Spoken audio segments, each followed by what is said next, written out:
And welcome. This is Australian Transformers Weekly. We're bringing you Transformers news from around the world, and we're going to talk about it as it relates to us personally as Australian citizens. Yep.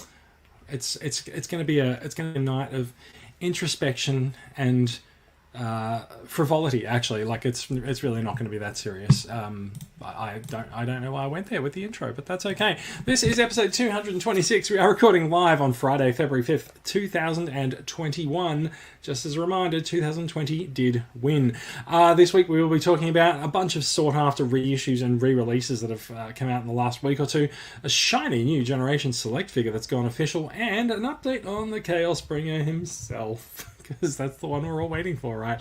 All that and more is coming up on this week's episode of Australian Transformers Weekly.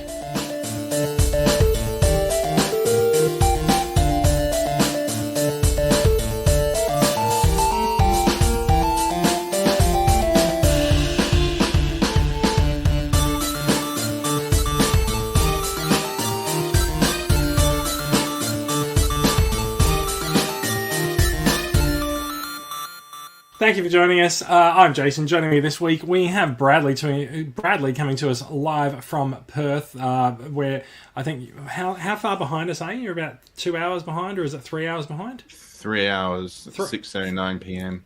3 hours and 5 years behind us, over in the west of the country there. And coming to us from an undisclosed location, literally somewhere in Sydney, we have Tony joining us as well. Tony, how are you doing this week? And Bradley, how are you doing as well? I'm sorry for not properly introducing you there, Bradley, as well. But do let us know. Do let us know how you're going as well. You must be used to that by now, though, Bradley, right? After this many podcasts with Jace, you must be used to not having the intro. No, because usually I do the intro. Yeah. Oh, okay. Yeah. Fair. Usually I do the intro without messing it up. Usually he's courteous. Yeah.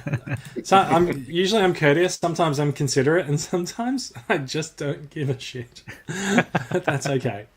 So yeah, how are you doing, gentlemen? It's very unusual that it's been a week since it's been a week since Tony and I spoke last. Bradley, it's been a couple of weeks since we had you on.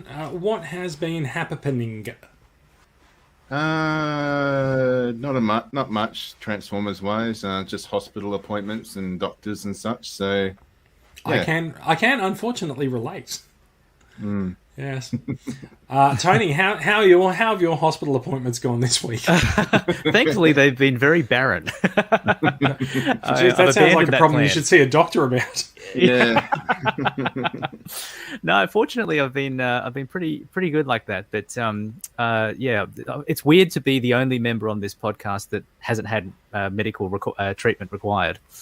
Yeah, it's look, just enjoy it while it lasts. I'm just saying, like, you never know when that bus is going to hit you, but yeah. True. Or you never know when that Optimus Prime is going to hit you like a thrust. But yeah. Or that one that Max had in last week's podcast. Wow, I mean, if that actually fell off a shelf and onto your head, that could do some damage. I'm pretty sure. Oh yeah. Look, let's be honest. There's a reason Hasbro doesn't use very much die-cast in figures, right? They don't want the lawsuits. Yeah, no, absolutely. Well, I mean, speaking seriously, figures need to be able to survive a drop test, and if your figure is made of die-cast metal and it drops, it's probably not going to survive. You won't survive the drop test. Yeah. Look, I definitely don't survive a drop test. I've been actually. Do you know what I've actually really enjoyed this week as an absolute guilty pleasure? Speaking of drop tests and surviving things, it's Channel 7's new show, Holey Moley. Oh, I haven't checked that out yet. Is it any good? Good Lord, it's fun. Yeah. So it's a massive mini golf course, right? Yep. So it's when you're a kid and you go and play mini golf and like you realize that it's just a bit of corrugated iron stuck up somewhere and painted red and it's all done on the cheap. But in your head, the idea of a mini golf course is sort of like you see in a video game where it's like these massive things and they're brightly colored. That's what Holey Moley is, and it's fantastic because it's like they've really put the money into constructing all of these golf holes, and it's fun, and then once the people take their shot, they inevitably go on an obstacle course that usually sees them get knocked into the drink, take a dive, and have to survive a drop test. Okay. So yeah, I like it. I also appreciate that they actually brought Rob Riggle over from the US to host it. He's the host of it in the US. Yep. He was one of the best parts of the first Hangover movie when he was the cop. Yeah. Cop cast on. I mean, I'm familiar with Rob from like his days as a Daily Show correspondent, so he's been on my radar for some time. I find him very genuinely funny, and I really enjoy the commentary on Holey Moley, even though like it's really set up and forced, but it is still funny. So and yeah, that's been my guilty pleasure. How's Matt Shervington been as a host on that show? He and Riggle sort of they share the screen, and they're doing all right. They're doing all right. They're doing fine. Okay. So yeah, always got the sense that it'd be a bit flat. So he's been doing TV hosting for a while, so he's not too bad. Okay. But yeah, so anyway, welcome to TV Reviews with Jason. Coming up next, I think next week we'll be talking about The Bachelor. No, I won't be on next week's show. Hopefully not. Followed by Sex and the City. Actually, since we've gone there, can I just say I'm actually really looking forward to seeing Seven's new show, which I think Holey Moley's only going to be on for like a month. But Seven's new show that they're going to bring out after that, Ultimate Tag. No. Now, have you ever watched Tag World Championships on YouTube? No. It sounds like that's a fabrication. It's not. No, it's not. Seriously. Go onto YouTube. Don't do it right now. But going and looking at tag championships on YouTube, like what they and this is what they're doing for the show. They pit two people against each other, and they have an obstacle course. Yeah. And they run into the obstacle course, and they've got things tied to them so the chaser needs to grab the tires off them and stuff. And it is just amazing. Like, you get people who are really good at parkour, and they'll leap over obstacles, and like the thing is, just don't get caught. And someone yeah, it's really astonishing the amount of athleticism and stuff that goes into it. So I'm actually really looking forward to checking that out. Okay. And so when you get caught, is it like a catch and kiss type situation that, whoever catches you gets to go to Pash? No, that's a very different version of Ultimate Tag that the adults only version. Yeah, I believe that one streams exclusively on RedTube. I'm not sure. Or OnlyFans. Yeah. Yeah, indeed.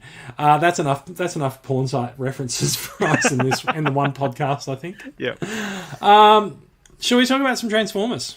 Yes, please. We've wasted 8 minutes of time so far. So I'm just picturing Brad already with the waffle alarm. Yeah, look, Brad's actually probably sounded the waffle alarm several times throughout this as he's edited it. So for that we do apologise. But we are going to talk about some Transformers. We're going to talk about some very, very sought after Transformers. I will bring the screen share in for the new news. We're going to move swiftly on and get to the news. Straight into news. Hasbro news. That will take us into some news. What news comes from by yonder? Look at that! Look at those Transformers. It's 3 Transformers from 2 years ago that everyone wants. Don't they? No, they don't. You don't think they look good? I didn't buy them 2 years ago because I don't think they look good. Yeah. I'm going to have to respectfully disagree with the group on this one. But please, all right, hang on a second. So the news is that suddenly we're getting a bunch of reissues that we never really expected would would actually be coming in. Yeah. All wanted in that case, but there's definitely a bit of stuff going on around the reissues at the moment. We had the Siege Rainmakers, Skywarp and Thundercracker pop up on Entertainment Earth a couple of weeks ago for their regular retail price instead of the eBay scalper price of like $200. They popped up for $65 US. So we've dutifully purchased a shitload of them, and they're winging their way to Australia now. But not only that, they've also turned up at local retailers, and that was then followed this week by the Siege Rainmakers, which was previously, I believe it was either an Amazon exclusive or a Target exclusive set. In fact, I think it might have been a Target exclusive, because I think it was Target. I think it's all the Target exclusive sets that seem to be popping up now that exclusivity window seems to have expired. So we were very excited about the Earthrise Seekers popping up, and we were like, crossing our fingers, are the Rainmakers going to come back? Sure enough, the Rainmakers are here. They're about, I think they're $85 US for the set of 3. They are in fact showing up at some. I don't know if this is going to work. Let's try this. They are going to show up. That's not the right thing at all. But they are showing up at some local retailers as well. For $9.95. Wow, they've really lowered their standards. Goodness me, Bradley. There's a final price. There's a final price below it there. So it's a pre-order deposit on RoboToys of $10. The final price is $150. Extremely reasonable considering the price these go for. They are 3 Voyagers. They're worth about $50 a piece. As you can see, also the Earthrise Voyager Seeker, Skywalk, and Thundercracker pack is also up at RoboToys as well. It's also up at other places as well. If you prefer to shop elsewhere, you can certainly find those pre-orders. I've seen some come up at Bulletproof Villain, and I think the Seekers are also up at Savier's Toys as well. We are also seeing a slight spoiler came up just before in the stream. We're also seeing a reissue of Gigawatt. The Back to the Future collaborative is coming again later this year in September 2021. His initial release was around August, September 2020, but it seems like this guy's been selling well enough everywhere that Hasbro's decided to reissue him.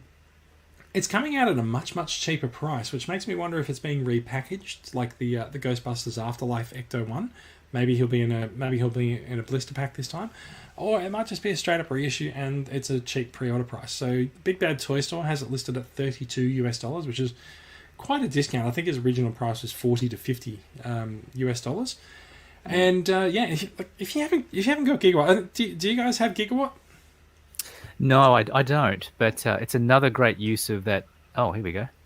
Bradley's reaching for him. Nice. There we go. Yep. Nice. Now, Bradley, did that one have a limited edition number? Because I remember there was like 1,984 or 1984 that were produced. It does. I'll answer for you. It does not. Okay. The limited edition ones were sold out on Walmart about midway through last year, and everything that we get internationally is just the regular retail release. Right. Well, that would explain the this next bunch then, right? So that difference between the $40 to $50 and the $32 that they've got now, there's the limited edition version has sort of washed its way through the market, and now we're dealing with the second run. We've got none of the limited edition ones. They all went. They at all? Okay. They were all purchased from Walmart, and nobody wasn't it? In less than 5 minutes. Wow. And none of the releases that we've seen internationally have been those limited editions. They're all just general retail with no... Right. They're not one of those 1984 editions. Got it. I will say that this is a very good use of the Sideswipe Siege mold. Oh, yeah. Is this what it's based on? It looks really good. Yeah. I mean, look, part of it is based on the fact that Siege Sideswipe is probably the only figure that can do his looking at his wrist pose. Yeah, that's true. I mean, that's kind of a requirement for the figure, right? But yeah. I actually did pick Gigawatt as one of my top 5 figures of last year. I really liked him a lot, and he's pretty good. He's great. Yeah. All right, let's move on slightly. We've also got while we're talking about notable international re-releases, I'm gonna put us on a pretty picture for a little while. Not that one. I still can't believe you guys didn't like these Rainmakers. Can't believe it. Do you know what? Okay, let's get back to the Rainmakers. I'll tell you why I don't like them. There's no subtlety to their color schemes, right? They're all blue, they're all yellow, they're all green. Yep. Whereas like Thundercracker has blue parts and black parts and different shades of blue and shiny parts. These guys don't have any of that. They don't have any of that on them. And also, like if you look at the battle damage paint job, and you can see it's very obviously on the yellow one and the green ones on the stream. Wait, I'm going to zoom them in, right? So I'm going to open that image in a new tab, and I'm just going to go plus plus plus and zoom it in, right? Look at the battle damage paint jobs. They're identical. Yeah. Yeah. These Seekers have flown through the exact same cloud of shit to get to our retail stores. I said that about them last year or something when we were talking about Starscream, Skywarp, and Thundercracker, and you said, yeah, it's just a repaint of the same mold. I know, but like these guys are in the same box. Like it makes it so much more obvious when they're all in the same box. Or if you can suspend disbelief, there was one Seeker in the story. There was one Seeker that sustained some battle damage, and then Megatron ordered that battle damage Seeker to be cloned several times in different colors, and that's why we have these guys. Yes, fair enough. Now, look, we do have a comment on the on the live stream on the Facebook group that I'm going to bring in, despite the fact that this person has not followed my instructions, mainly because it's complimentary to me. Jason is 100% correct about the color scheme. It is just too much of the same color on them. And referee commenting on it. Yes, was that you? Comment yourself. No, that was you, Jason. No, it wasn't me. I have to. So I've got two screens open, and I've got the screen share, I've got the live stream, and I've got the run sheet. I do not have enough screens in front of me to comment on the live stream as well. Yes, but you do have 3 hands, so you're able to type under the table whilst we're talking. Stop it! Stop! Don't give away my secrets. Because anyway, I have these guys that I bought last year, and then I've also bought Red Wing on top of that, which may be a little more to your liking, Jace, if you're worried about the sameness of the color, because there's a bit more sort of nuance and shade in the Red Wing. So I've got the 7 Siege Seekers, and I do not regret it at all. I understand your point, but I must respectfully disagree. They look good to me. Do you have the 8th Siege Seeker as in Hotlink? No, I could not bring myself to buy that, only because it didn't look. I mean, I know it's based on the same. Wait. You've just gone. You've just gone to great lengths to forgive the paint job on the Rainmakers. I have. But you didn't buy Hotlink because it didn't look like what?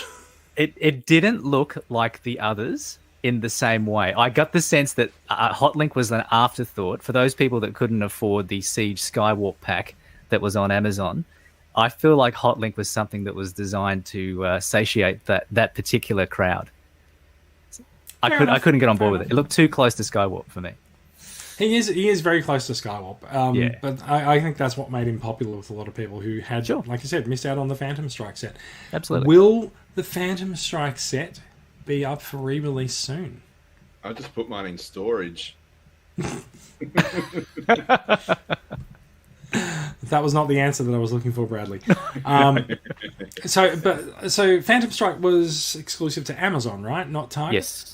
It was Amazon. So I'm less confident about the Amazon exclusives coming up for reissue because I think the Target ones seem to be time limited.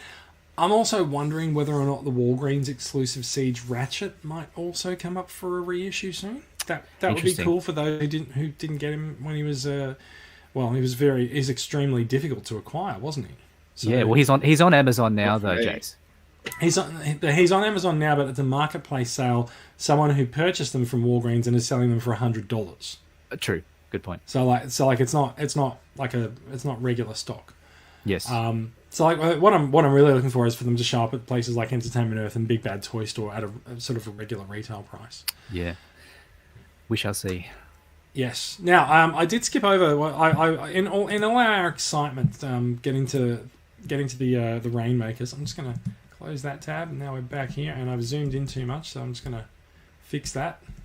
Little bit of making the sausage going on. Sorry about that. There's a couple of local stories to talk about. I'm just going to return us to the 3-up layout because I like it like this. I like this where it looks like Tony's listening very intently to us. So there are a couple of dirty. No, I'm not going to say that. I prefer to think of it more like an orchestra where I'm the conductor and you guys are playing instruments. and I'm directing you how to certainly play. a long cylindrical You're an instrument. object. Yeah. And you're a tool. Yeah, I know. All right, so some local release news that's come up in the last week or so. We have finally seen the local release of Studio Series 86 leader Grimlock and Wheelie. I don't have photos of it, but Tony does. I do. There we go. There we go. You like it? That was extremely well timed. But I noticed, guys, if anyone has the Grimlock, you can actually store his gun on the back. Simple Very but nice. effective. Very nice. I'm looking forward to getting mine in the next week or so, hopefully. So yeah, I've gone on the record before saying that I don't really care much for Dinobots, but Grimlock's the exception. Like I will get Grimlock. I don't know about the others, but we'll see how we go. So Studio Series 86 Grimlock has been seen at Maya for $89.99, so regular retail price. And he is also available from EB Games and Zing, which they've had pre-orders up for a while, but I think they're $99. So, hot tip: if you're really nice about it and you go into the store when you pick up your pre-order, see if they'll price match Maya. The worst that they can say is no. The worst they can say is no, get out of here and never come back again. But in most cases, the most likely thing that they'll say is no. But you never know. If you're nice about it and you're polite, they might just go, yeah, cool, we'll price match that, and you might save yourself $9 off your pre-order. So see how you go. Very good suggestion. Besides that, the Cyberverse Deluxes that we mentioned last week or the week before, they had been spotted either in Big W or Target. I think it was Target. We only saw Soundwave and Starscream, though. Prowl evaded us. But Prowl has now been seen in the wild in Australia as well. They've been seen at Target so far, so they're $39, which is, I think, too much for what the Cyberverse Deluxes are. I would wait for them to hit Kmart and Big W and all the other places that these guys come out, because I think early last year when this range first came out, we thought that they were going to end up a bit rare and hard to find, but they've been sitting on store shelves all year, so I would happily bide my time waiting for them. What's a fair price for them, Jace? I think they should be $29. Like $29. Okay. I really don't understand. They've even got the same name as the class that we purchase in the regular retail line, as in Deluxe. So why are they more expensive than regular Deluxe figures, especially when they're really not as good? So this has always been the case with Cyberverse, though. It's always been commanded a price premium for no really good reason. So, yeah. Interesting. That is my severe disappointment in Hasbro Australia's pricing. Let's move on to a little bit more news. We are going to go. Oh, we had a spoiler for this one up earlier. We're looking at some new Generation Selects figures. This guy has been rumored and has been shown before, I think, on the podcast. But we're looking at a figure that is. No, we're not, because he's not on the screen share, is he? Good point. No. There we go. And I add that. Done. So we are looking at a dead Barricade, a dead Rusticon, I'm getting to that. It's a dead version of the Siege Datsuns, which we saw as Prowl, Barricade, and a few others. Now this has got two names. There's one calls it Rusticon, as you mentioned, and that's what so these pictures are taken from Kremzeek's review of the figure. He's acquired it early, as he tends to, and so it's got a very detailed paint job going over it. So rather than just sort of having a spot of paint here and there, this seems to have an all over rusted paint job. Now he's called it Rusticon. There's also been a mention that this is a Sparkless Barricade. And I gotta be honest, I do not remember this stuff happening in the Netflix Siege series, but everyone was like, oh yeah, no, that happened, Barricade got killed or something, or I don't remember. Does anyone remember why we would have a Sparkless Barricade? Maybe because Hasbro is obsessed with death, then this follows on the heels of the dead Optimus Prime from last year. I don't know. Well, so I was thinking about this, right? this could be the new thing, right? They can do a dead version of every character, just like Marvel does Marvel Zombies every couple of years. Yeah, exactly. DC has now started doing DC Zombies as well. Although they did pinch the creative team from Marvel Zombies to do it or something. But and so, maybe we're going to have Transformers Zombies now. So every character is going to get a Sparkless version or some shit. But I do think this treatment, as in the sort of the rusty version of them, is quite different to the sort of the dead grayscale version that we've seen historically for the last few years. And I think that's because this guy is... he's found in the sea of rust or something, where all the Sparkless bots go or something. But the paint job is impressive in its level of detail. But I'm just not sure that I actually need a rusted robot on my shelf. What do you guys think? It'll be interesting to see two side by side to see if it is like the paint is a direct copy paste or if there are sort of variants. But yeah. I've replaced all of my Siege Datsuns with their Earthrise counterparts, and not going to go backwards. No, it's a cool looking toy, but it's just I don't know. I mean, there's still no official word as to who this is there? It's all just speculation, isn't it? Sparkless, Barricade, Rusticon.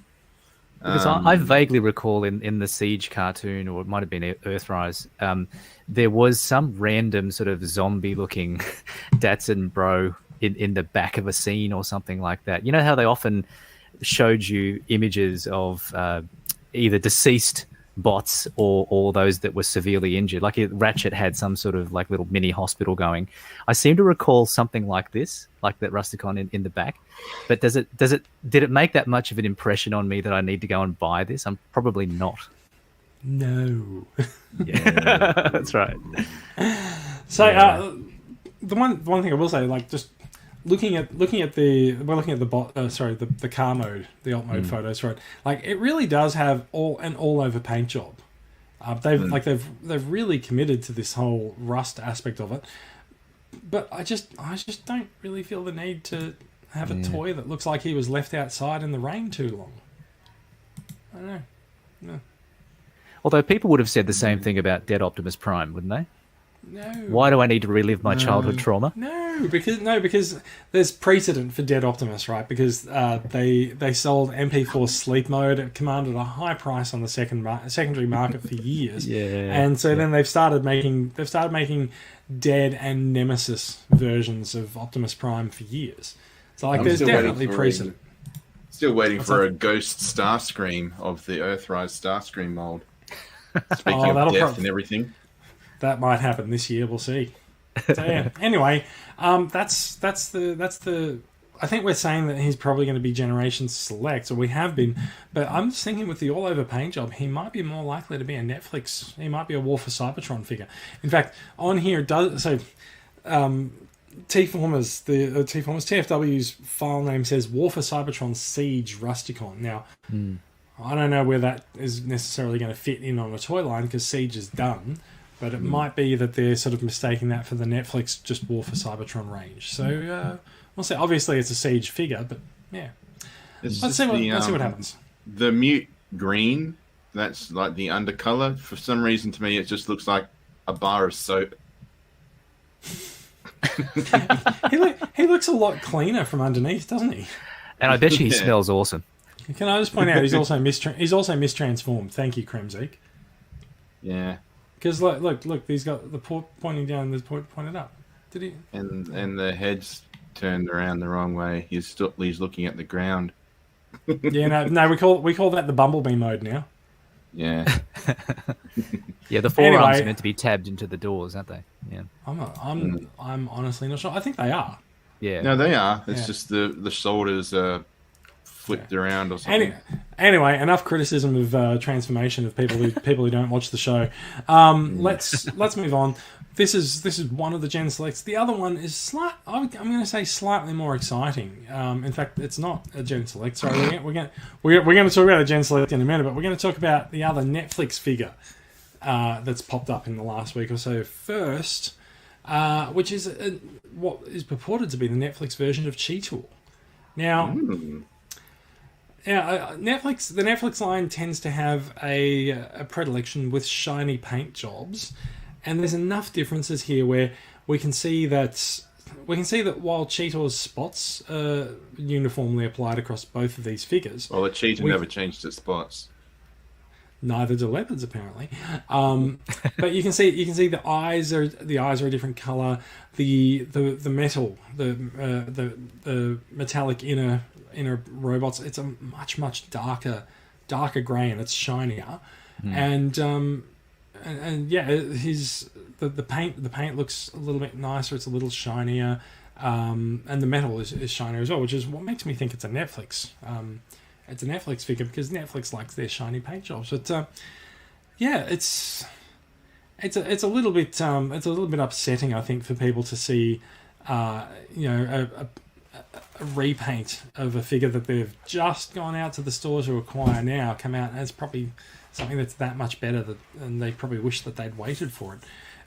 Have you guys, Bradley? You've picked up all the Kingdom figures so far. Have you got any thoughts on this Cheetor versus the Netflix one? The only thing I don't like about the Cheetor as a whole toy is the fact it doesn't come with a gut gun, which is what he had as a weapon in the show and as his original toy, and also the fact that the beast mode eyes are just downright terrifying because there's no pupil or anything in there. But this, whatever it is, it does look like, as we said before, a direct rip from the cartoon, so it looks pretty cool. Yeah, I would agree. I would have liked to have known this was coming before I nabbed this one, but at the same time, this one is prone to breaking, and mine has broken, but it's probably the same as that one as well. But it looks good. What part of it breaks? In robot mode, the beast mode head is sort of secured in twice in different areas with different tabs, and when you pull it out, it's very easy to rip one of those tabs out. Yeah, there were pictures actually online a couple of days ago that showed the back of the head where those tabs are basically being broken off because apparently the plastic was quite thin on the back. Yeah. Well, that's quite disappointing. Yeah, that's what's happening. Look, at some point, we're going to have a bit of a sit down and talk about the quality control issues that have popped up across the entire War for Cybertron line. That night will not be tonight. It might be coming up in the next couple of weeks or so. We'll see how we go. Jace, you know how you talked about how you buy one version and then you're disappointed because there's a different version that comes along that's only slightly different. That's exactly what happened with me in Earthrise Optimus Prime. When I bought that, I spent whatever the amount was, but then I remember literally 2 weeks later finding the Netflix Optimus Prime on the shelf with that darker coloring that's similar to what's happened with Cheetor on here, where the paint job on the Netflix Prime just looks so much better than the Earthrise version to me. It depends what you're looking for in the paint job. I think like the Earthrise and the Netflix Optimus, they both serve different purposes. I think I happen to have the Earthrise Optimus in front of me here. Like I love the colours on him, and I love the bright blue in the chest windows. It just something about it just feels like the cartoon to me, or maybe it's more the comics than the cartoon. But I also think the sort of the colour job, the paint job done on the Netflix one also has its place in people's collections as well. I think it depends which media you're exposed to growing up, perhaps. Yeah, true. All right, so let's talk about another Gen Select figure that I'm personally more excited about, and I think a lot of us should be excited about because we just paid this mold a massive compliment, saying it's one of the best molds out there, and Gigawatt is based on this Siege Sideswipe mold. So it's nice to see another homage to older Transformers making their way into the Gen Selects line. We are talking about Generation Select's Deep Cover. Now, this is a black, blue, and white repaint of the Siege Sideswipe mold. He looks extremely cool, extremely impressive. We've seen the figure leak a lot over the last month, but it finally went official this week. And along with going official, stock is already out there in retail channels and it's ready to ship. So A lot of retailers in the US have got their stock. A lot of the retailers in Asia have got their stock. So if you've pre-ordered this guy from anywhere around Asia or Hong Kong, or Singapore or Hong Kong, he's probably ready to wing his way to you. I know I've got some on order for the TCCA club members. He looks fantastic. I really like the paint job on him. I like all the applications. There's a sort of a Lamborghini-esque logo on him, but it's not really an official alt mode or anything. But good lord, we know how good the Siege Sideswipe alt mode is. So yeah, I'm really looking forward to getting my hands on him. How are you guys thinking about deep cover? Is he a figure that is one that you guys want to pick up? Maybe. I've just put, was it G2 Sideswipe, the repaint of that mold into the storage. I was interested in this, but then again, at the same time, I haven't really done my research on deep cover. But for some reason, I think this guy's just going to be like in an abundance, because he was leaked, and then in the same week, he was officially announced and released. It's probably been about 2 to 3 weeks between it. He turned up for sale on a website, a toy shop in Vegas called, wasn't it? Yeah, called Rogue Toys. And someone did purchase him from there, and then did a little bit of a photo shoot from him that turned up on Twitter, and I think we reported on that a week or two ago. I was discussing over the course of the week with some retailers when exactly this guy was going to get released, and one US retailer actually said to me, "I've got stock of deep cover now, but I'm not allowed to actually list it for sale because there's an embargo from Hasbro." And I said, "Well, when does the embargo drop?" And he said, "I think it's February 2. Sure enough, February 2. Up comes this on Hasbro Pulse. There's an Instagram post from the Transformers or the Hasbro Pulse account detailing all the info about the figure, and there you go. He's out in the world and he's available. Can I drop a theory? Oh, sorry, brother. Yeah. I was just going. Is that a new gun that he comes with? I don't think so. I think that might be one of the guns that comes with one of the alternate versions of this mold. So they don't always have the missile launcher, and I actually wonder if this guy's getting both the missile launcher and the gun. Mm. So this figure actually hails from the e-hobby releases back in the early 2000s, and this is the first time that there's been a deep cover figure released in the West.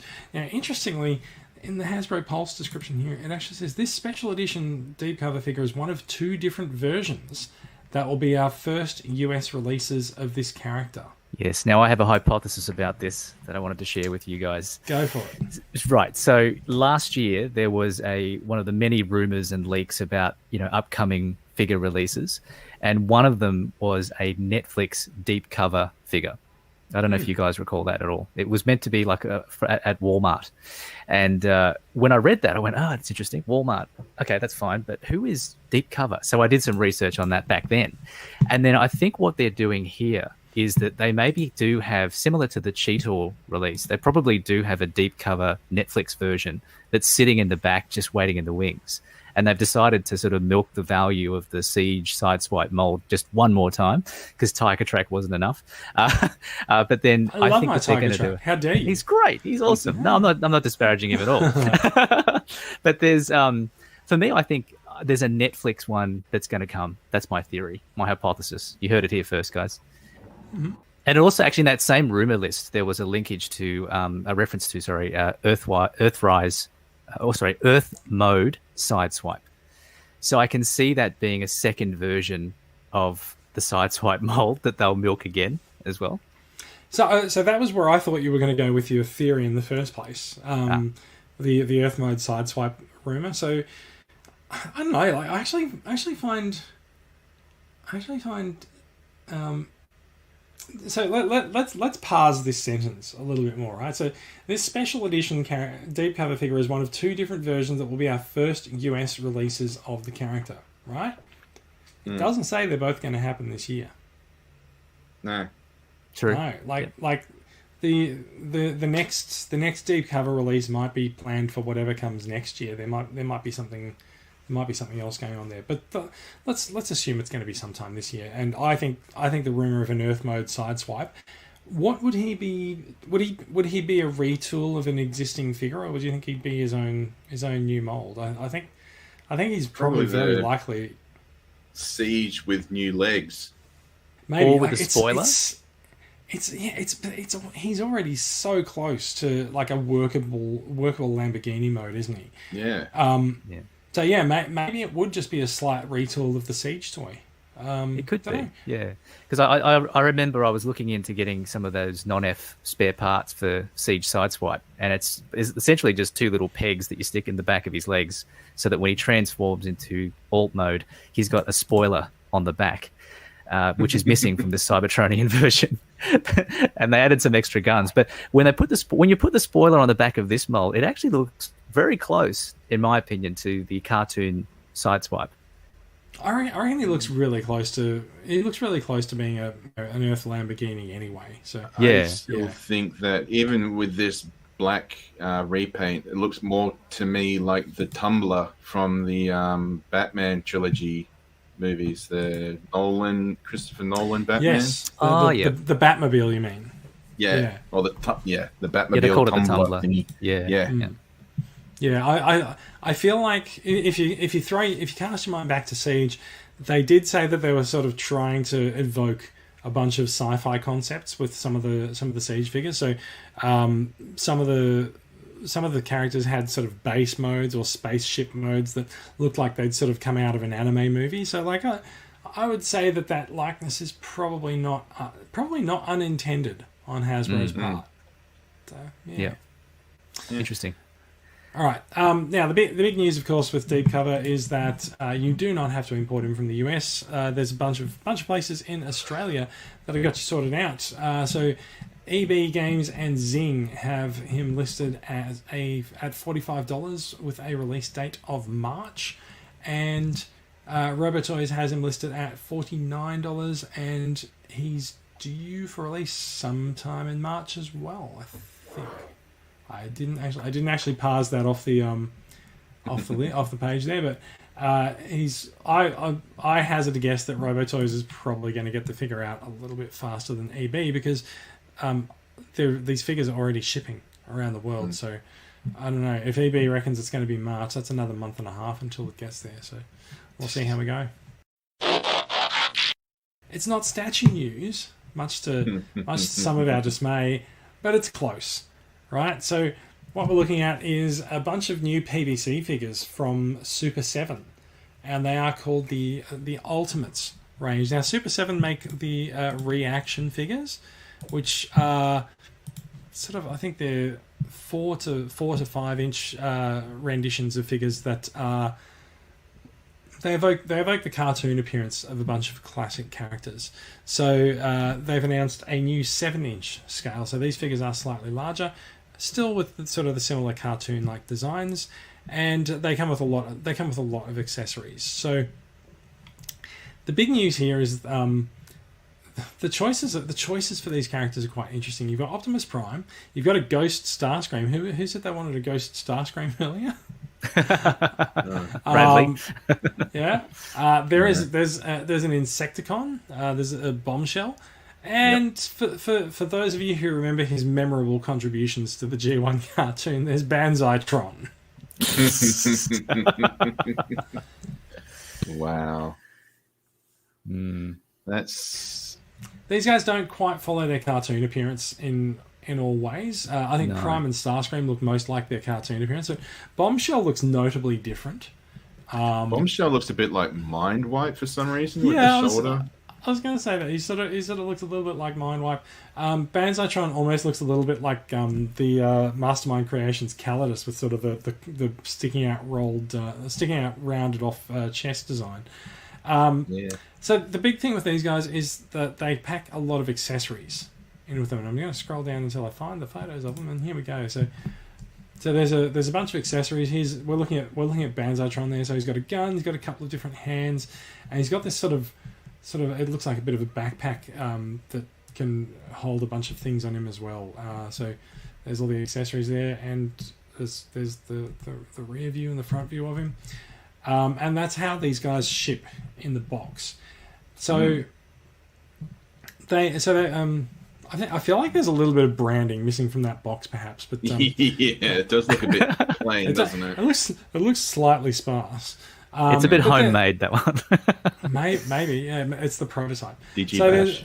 So that's that's how Banzai-tron ships. Let's just. What's Starscream come with? You got to take a look at the Prime ones because they're hilarious. So let's go for the Prime one first. Right? So Prime comes with let's just stop for a second. These guys are $55, and these are $55 right, for a 7-inch PVC figure.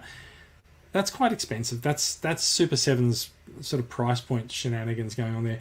But when you look at they say, oh look at all of the accessories that come with them. So Prime's got 4 different alternate hands. He's got the axe. He's got this is actually really cool. He's got a toy inspired head rather than the cartoon inspired. I think that's a good step. He's got a very, very sort of delicately modelled matrix. He's got what looks like an energy net. He's got the jetpack, basketball, a spike or spark plug figure, and a surfboard, just because you want to recreate that one episode where he surfed. Now, let's go from Prime. Let's go from Prime with all of those accessories, and let's go to Starscream. Oh God! Starscream comes with let's be nice here. So he comes with an alternate face with a sort of a sneer on it, but he also comes with a toy inspired head. That I think is really cool. Except the toy designed head won't match in any way the cartoon design, and he has a few hands. So Prime really gets the massive share of the accessories in this lot, but they're still going to charge you $55 for all of these. I mean, maybe it's because Starscream is a vampire and he now sparkles. Do you know what this looks like? This looks like they've tried to cater the Transformers brand towards the female audience, and they've said, you know what, we're going to release a new, really cool, glittery style Starscream. You girls are going to love it. So the only hand thing they're missing is just a middle finger to all the Transformers fans for Starscream. Oh. This looks bad. This looks very bad, guys. Oh my god, ponies. I think is what you want to say. Yes. It looks like it's just covered in glitter. It's very odd. So let's quickly take a look at Bombshell's accessories. So he comes with a gun, a couple of hands, bit of a backpack, and another gun. It looks like so. The accessories are sort of spread around here. There's different, so people are into different things, right? A bunch of people. I don't think anyone's going to be into this. No, that's not. So it's not true, right? Like, there's been a lot of noise made about this line coming out amongst people that I follow on Twitter this week, and honestly, I don't know why. I'm not into them at all, especially at the $55 price point. But there's definitely people who are into these, and they do. In fact, looking at the text of the story, I do actually see that while we might dump on the design of this Bombshell, he is actually based on Bombshell's Action Master, not his cartoon appearance. Okay. I'm pretty sure a lot of these are based on their Action Master appearance. It doesn't take much of a leap. You're probably right. In fact, you can actually definitely see that with Prime and Banzai-tron. So, Jace, will you be dropping the $55 on this? I will not. So I'm not at all familiar with Banzai-tron, and I'm just gonna put this comment in from the Facebook stream. Who or what is Banzai-tron? Banzai-tron is a Decepticon. I think he's a ninja or just a psycho. It says he is an entrepreneurial martial artist. Being a master of crystal elocution, Banzai-tron can dismantle an opponent in. I need to wait for the page to load because I was reading from the Google summary, but in seconds. There we go. I certainly didn't see that coming. Did you guys? No. Wasn't Banzai-tron the new character on Cobra Kai? No. Certainly could be. I think he might be the one. I think he might be the drill sergeant who was nasty to John Kreese. We'll find out. That's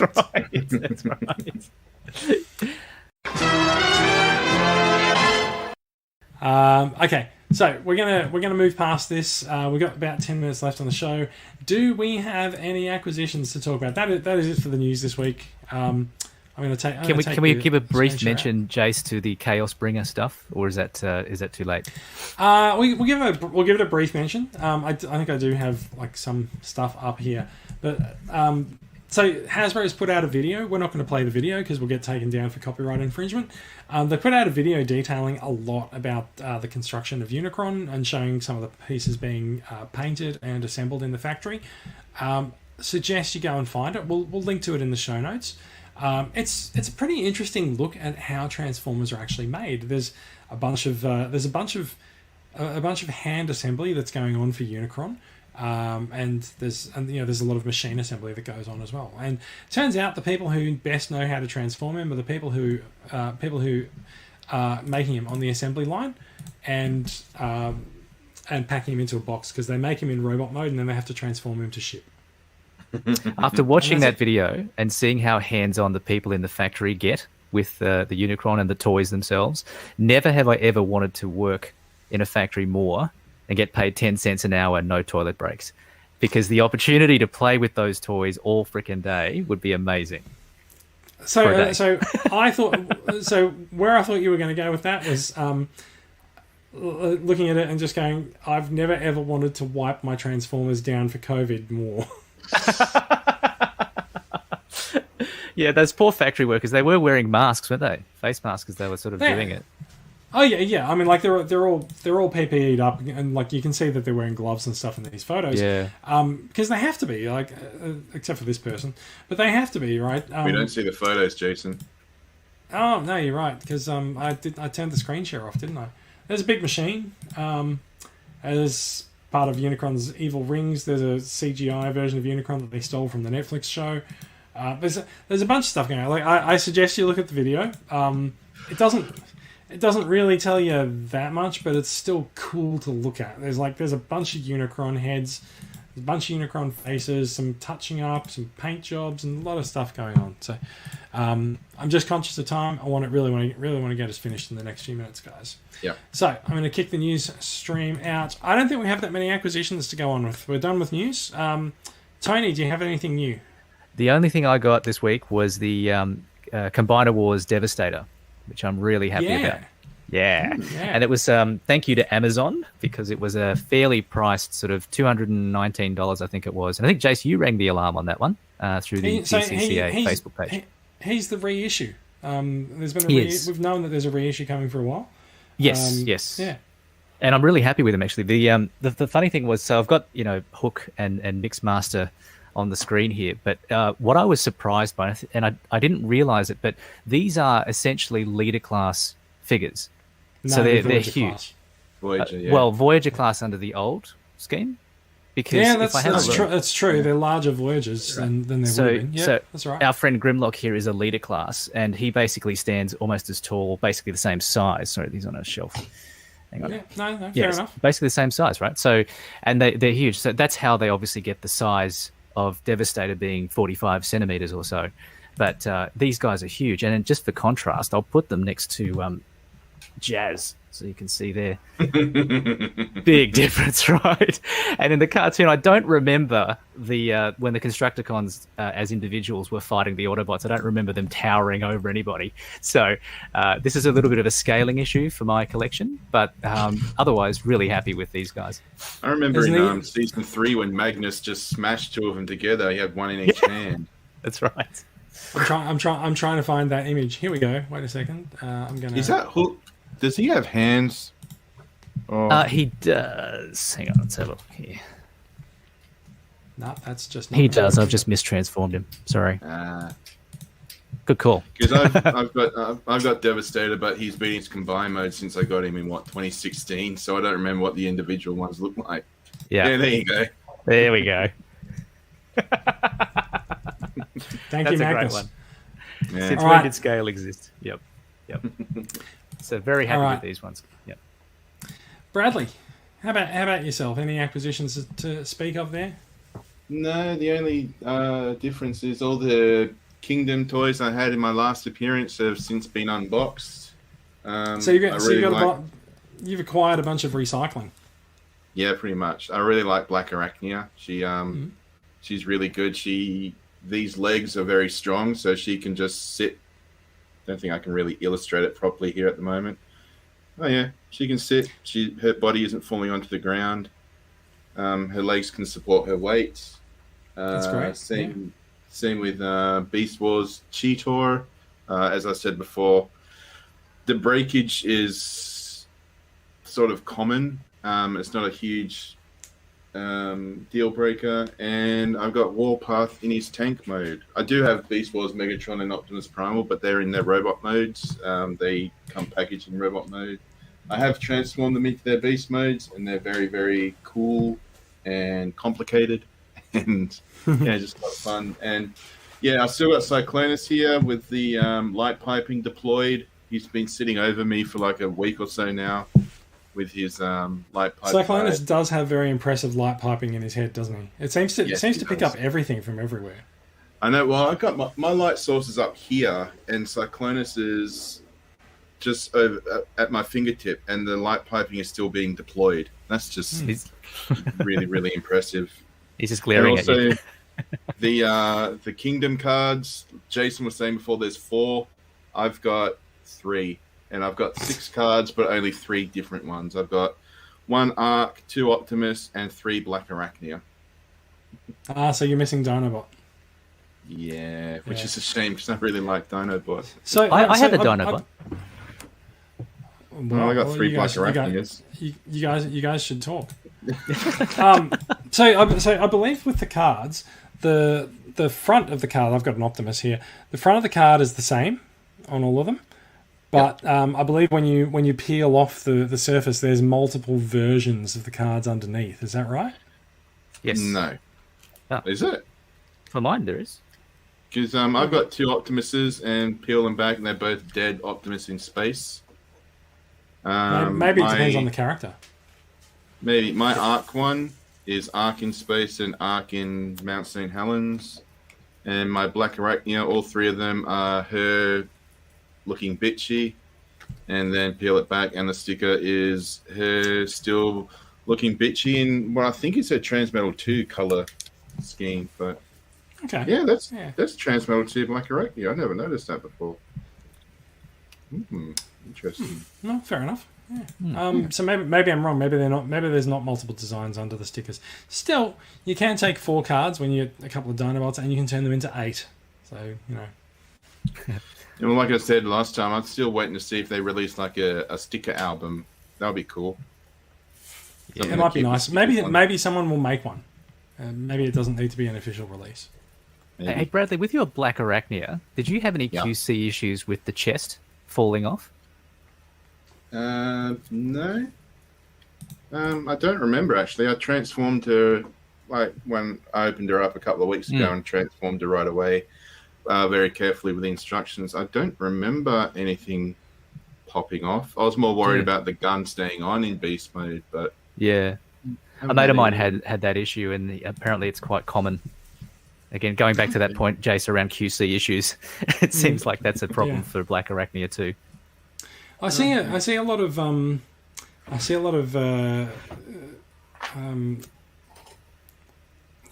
remember what I see a lot of. Apparently, yeah. No, that's right. I see a lot of people posting Black Arachnia in spider mode on Facebook, which does nothing for my arachnophobia when I scroll past them in the list. So I was wondering, do they ship it with like a voucher for a discounted can of Raid or something? No. Just use your boot. Yeah. Had to this morning. All right. I think that's about it. I don't have any new acquisitions this week. So you got anything coming in? There's constantly stuff coming in. We've still got Bradley on screen, by the way.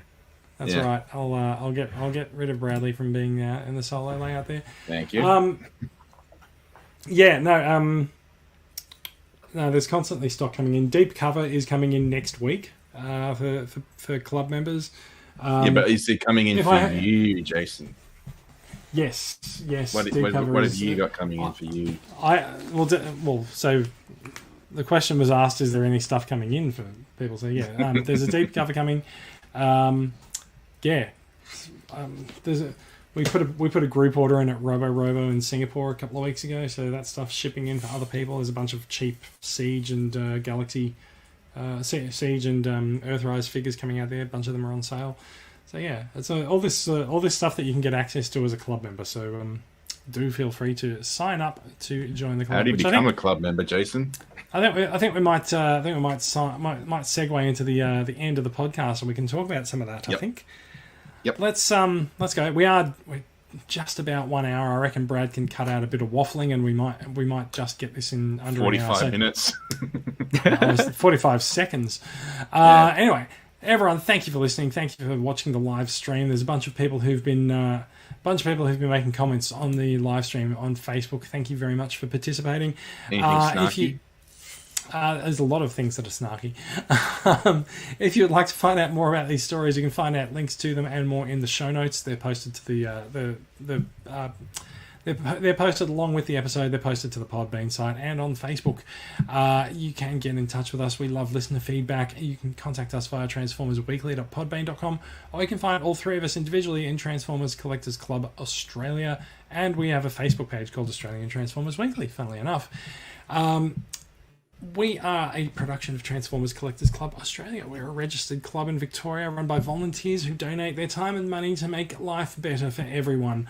We want to connect with Transformers fans around the country. We do it by engaging the collecting community, and that actually reminds me, I was meant to have a call with someone from Oz Comic Con in order to talk about an Oz Comic Con appearance this afternoon, and that didn't happen, so I'm going to have to work that out.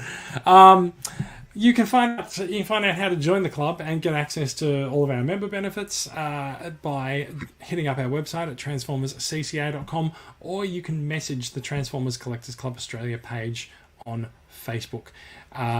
Membership starts at $10 per year and gets you access to a lot of cool things. You can get access to early imports of group buy figures and all sorts of cool stuff.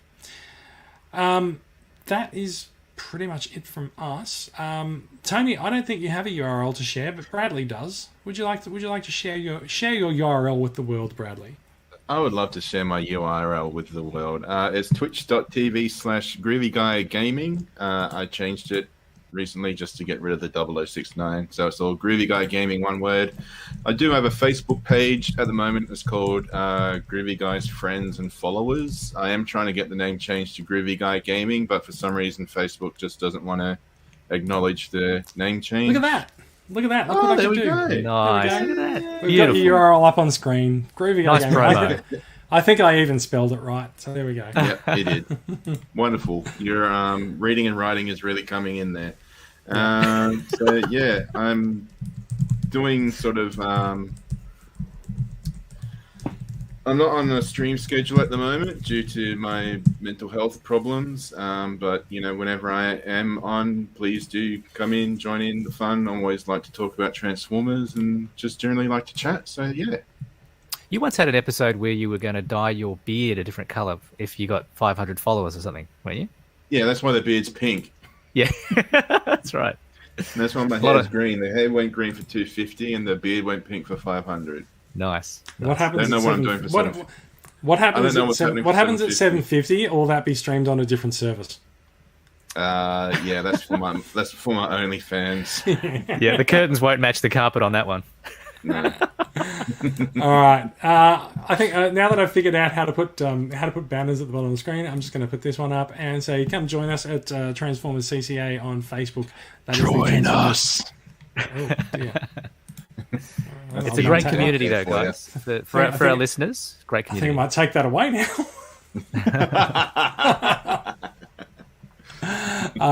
But yes, that's all from us. 3 times in a row now, we've been able to truthfully say we'll be back with more Transformers news next week. So let's go with it again. Thank you for joining us, everyone. We'll be back with more Transformers news next week. Thanks very much, guys.